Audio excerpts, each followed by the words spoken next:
今日係4月30號星期三，幫港出聲即日快遞同大家由一條回應開始，睇睇美國政客係點樣顛倒是非、亂扣帽子。喺美國總統特朗普亂揮關稅大棒之際，有消息就話美國網購平台亞馬遜曾經計劃喺官網嘅商品標注關稅價格，俾消費者了解所購買嘅商品增加關稅後嘅實際價格係幾多。但係呢，此舉就遭到白宮嘅猛烈攻擊。白宮新聞秘書萊維特喺一次記者會上面公開回應呢件事，話亞馬遜此舉係敵對政治行為。哇，唔係啊，只不過係喺官網上面標注出真實嘅價格同關稅數字，將商品價格公開透明咁樣俾消費者見到。呢種正確行為竟然遭到公開炮轟，甚至要上升到敵對政治行為咁高嘅境界。美國嘅小弟日本貨品都有標明稅前稅後嘅分別啦。嗱，呢頂帽子扣落嚟咧，真係令人嚇破膽。唔通白宮嘅氣量係咁細，連一個小小嘅價格都忍唔到？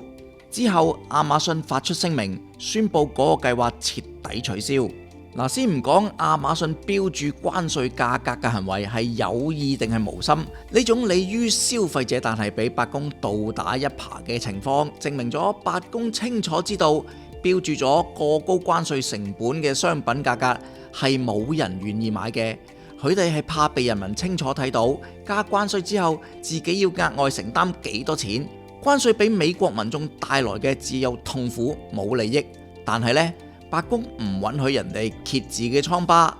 聽話嘅人係好友，唔聽話嘅人就係敵對政治行為。好一個顛倒是非、亂扣帽子嘅政府啊！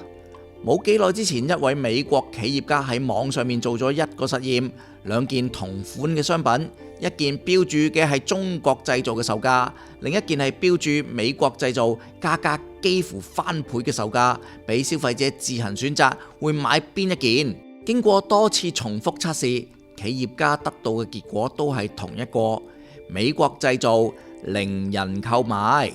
嗱，有唔小心講咗真話啦，小心白宮會話你敵對政治行為啊！到而家大家都係睇錢做事，平靚正嘅中國製造深受消費者歡迎。另一邊被自家關稅推高嘅成本，加上冇完整供應鏈嘅質量不盡人意，美國製造有人買先怪啦。